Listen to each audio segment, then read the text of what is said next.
Bueno, estamos en un área de unos media hectárea. Aquí llevamos unos 10 años trabajando, recuperando los suelos. Estamos a unos 660 metros sobre el nivel del mar. Eso era importante conocerlo para decir con qué especies podemos trabajar aquí, en tanto recuperación de suelo o especies de alimento, para alimento. Estos suelos eran ocupados en ganadería antiguamente.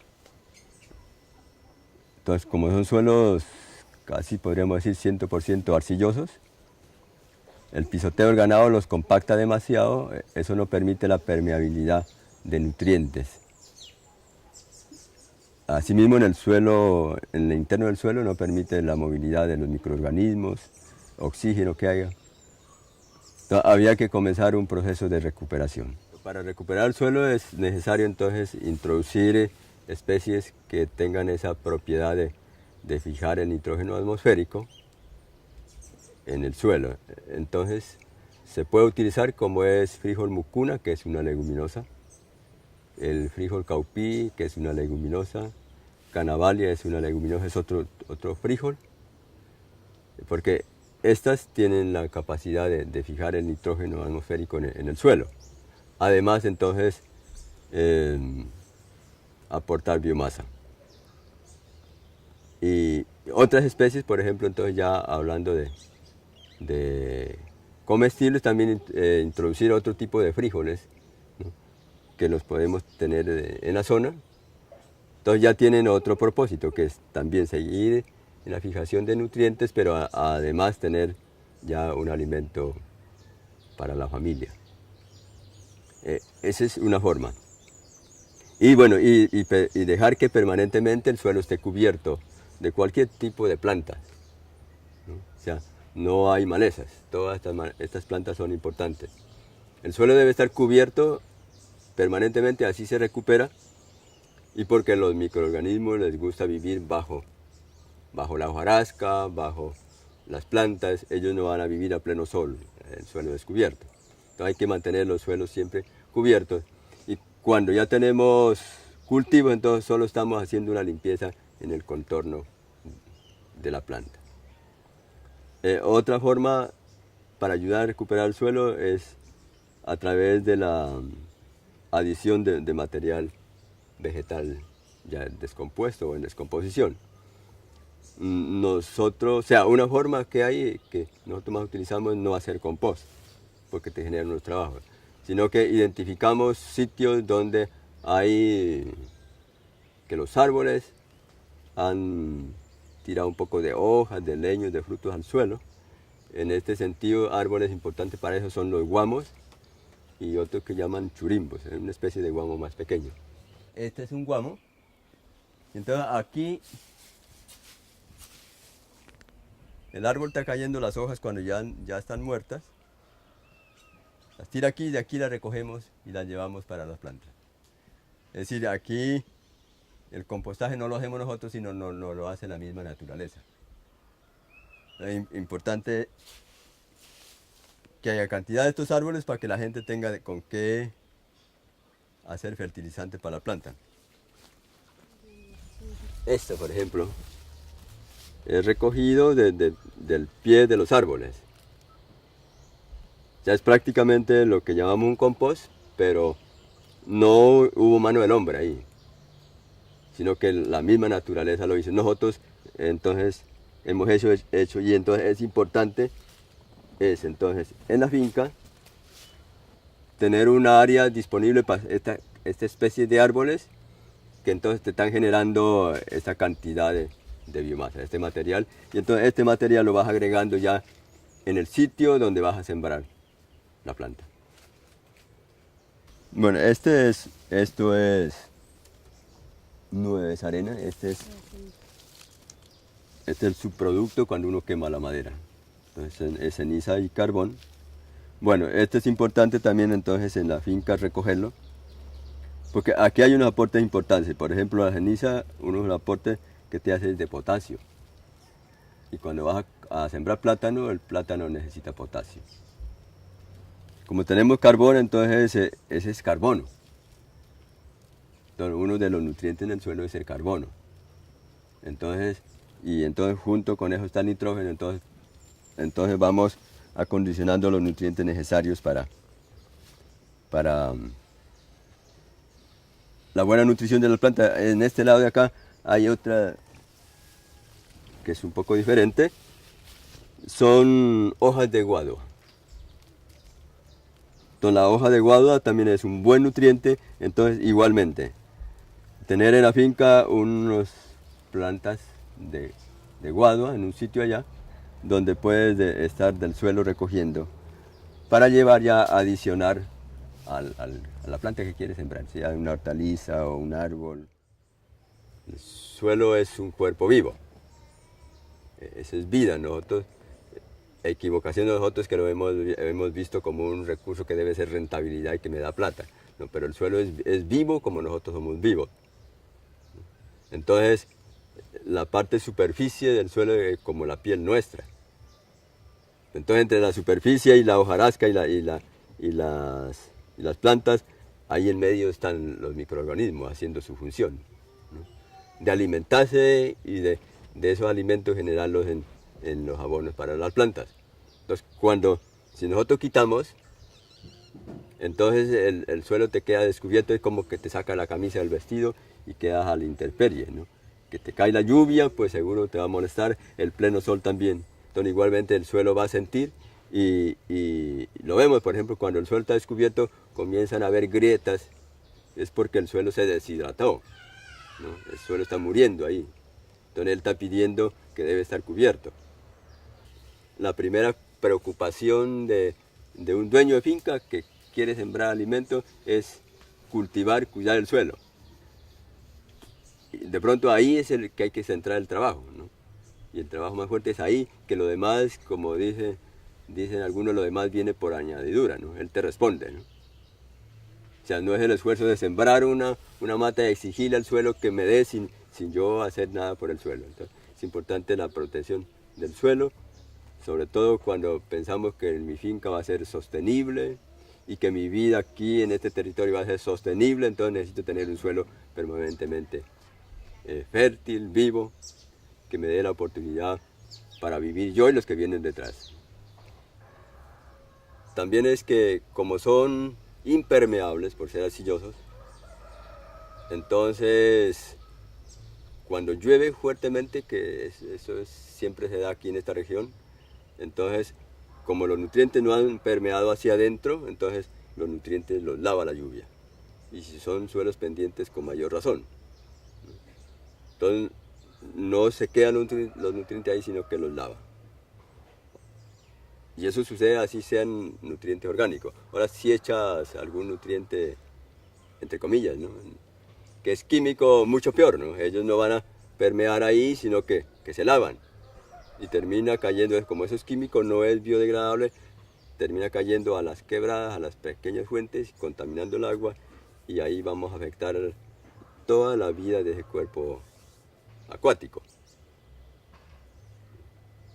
Y entonces lo que sucede ahí es que el agricultor está gastando plata porque tienes que estar compre, porque es que no hay fijación de esos nutrientes, ellos se lavan. Además, si por ejemplo el caso de nitrógeno y está destapado, también él se evapora. Entonces mire, cómo tan importante es que los suelos estén siempre cubiertos, porque eso permite entonces retener los nutrientes ahí en el espacio para que las plantas los aprovechen. Bueno, otro aspecto importante es cómo ya diseñar o organizar el cultivo, ¿no? O sea, cómo coloco las especies.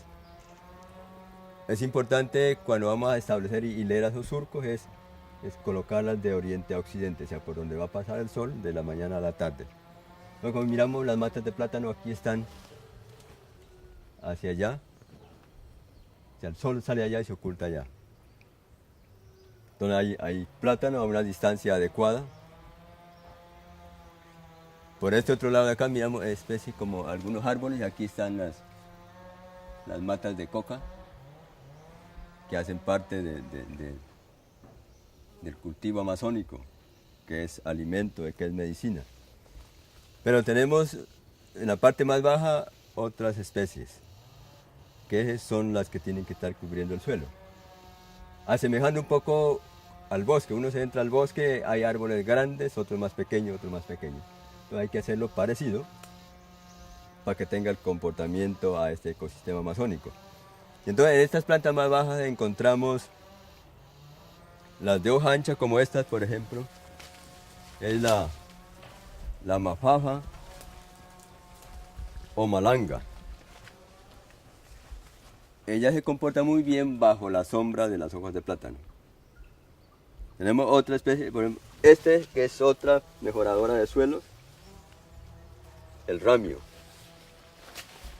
que es alimento para los curíes, los conejos, las vacas. Esta es la pacunga o masequia. Por aquí tenemos, mire, esto está mezclado en el... Es que así es la selva. Esta es una planta medicinal. Este es el famoso jengibre. Aquí hay jengibre así. Y él no está disgustado porque está con las otras especies.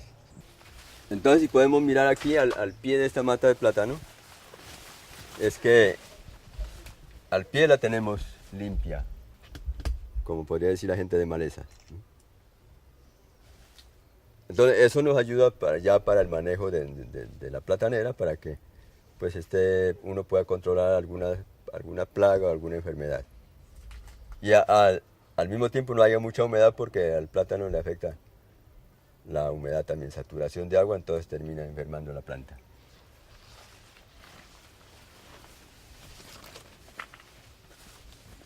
Y todo esto está cubierto. Y esto lo cortamos, y entonces cuando esto se descompone, entonces esto me aporta la capa orgánica al suelo. Podemos mirar aquí cómo está el suelo. Mire, tiene harta materia orgánica, entonces así hay que mantener los suelos, que es muy diferente a que estén descubiertos. Entonces aquí están los microorganismos, ellos están trabajando, alimentándose con esto, y entonces ahí está la vida del suelo, y ese suelo va a permanecer fértil. Y por cada vez que estamos cortando esto, vamos haciendo que el suelo crezca con materia orgánica. Como en la región andina dicen, una era son para plantas más pequeñas. Y bueno, ¿y la hicimos cómo? O sea, no hemos hecho aquí la era como la hacen en la región andina, que es colocar un poco de material encima de la superficie, no. Aquí cavamos hacia abajo, 40 centímetros de profundo, sacamos la tierra muy amarilla y llenamos el cajón ya con material preparado. ¿No? Mucha madera en descomposición, estiércoles. Este que es orégano, bueno, medicinal, y se utiliza para condimentar carnes. Esta es una espinaca. Esto, bueno, aquí este es el cimarrón, o el cilantro cimarrón. Bueno, mire, él se ha salido de la... O sea, de pronto uno intenta demasiado manejar la naturaleza y colocarla al hilo como uno usa. Resulta que hay plantas que no se dejan manejar estrictamente como unas quieren, entonces ellas se salen. Mire, la flor, la semilla cayó para acá, y entonces ahí está. Mire, esta es una planta. Esta es la famosa huasca con la que hacen el ajiaco en Bogotá. Y me han dicho que aquí crece mucho mejor que allá en Bogotá mismo. Esta es cebollina. Bueno, aquí este es un ají. Bueno, ya está nuevamente el cilantro cimarrón. Es decir, entonces es importante que nuestra huerta amazónica, o sea, la era amazónica, tenga condiciones amazónicas, y especialmente estén sembradas con las plantas propias de acá. Trigo amazónico para alimentar gallinas, para alimentar cerdos, para alimentar peces y para consumirlo uno mismo.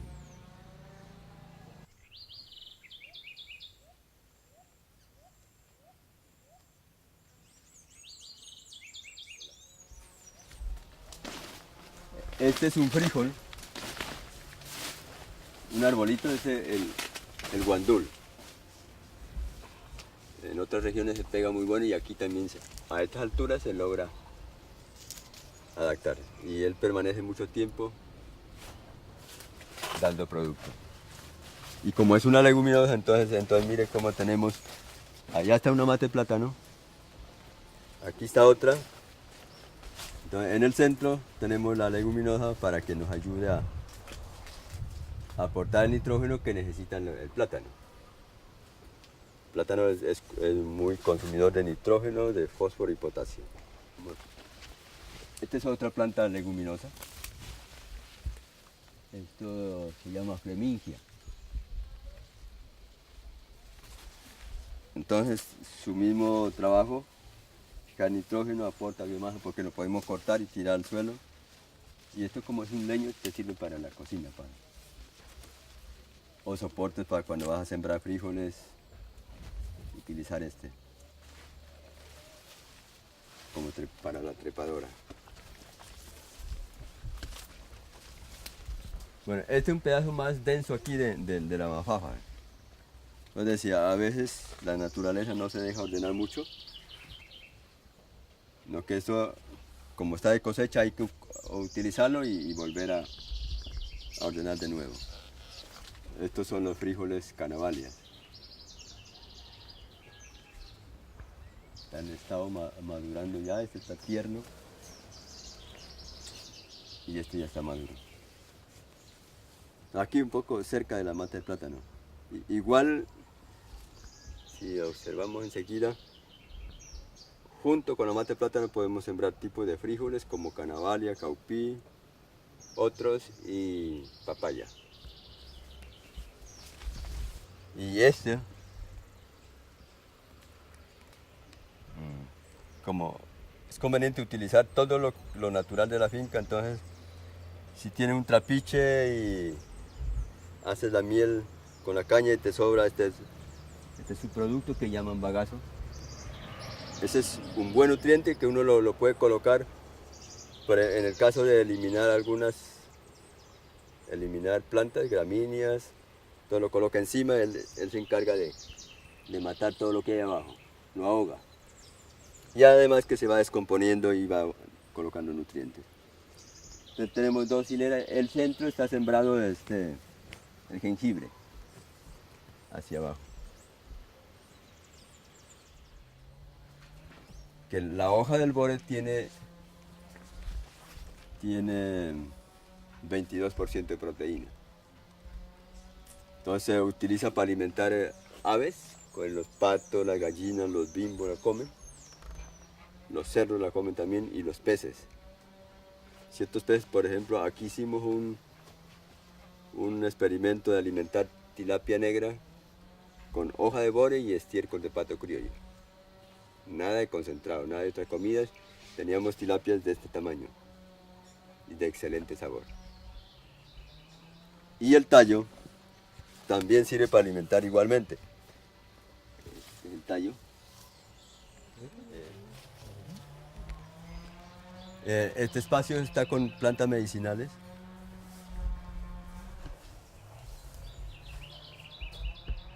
Bueno, albahaca hay en varias regiones. Aquí se adapta también. Este es otro es caracucho. Esta es una planta que sirve para una enfermedad terrible que son los cálculos. Y esto se llama chancapiedra. Esa es propia de aquí, ella nace sin problemas, sin sembrarla. Esta es otra que le llaman gallinaza, también nace aquí sin sembrarla. O sea, son semillas que están en el entorno. Entonces, bueno, esta es una sidra, la sidrayota. Hay diferentes variedades. Entonces, bueno, en la finca si hay un tipo de árbol que lo podemos usar, lo usamos, ahí sembramos la planta para que se enrede.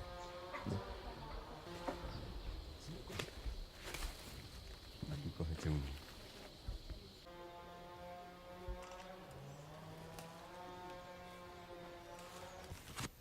Otro tipo de cacao silvestre, le dicen cacao maraco. Especialmente se usa la semilla, la almendra, para preparar guisos, para hacer galletas, para hacer un pastel, para hacer una crema y comerlo tostadito como una almendra, es muy rico.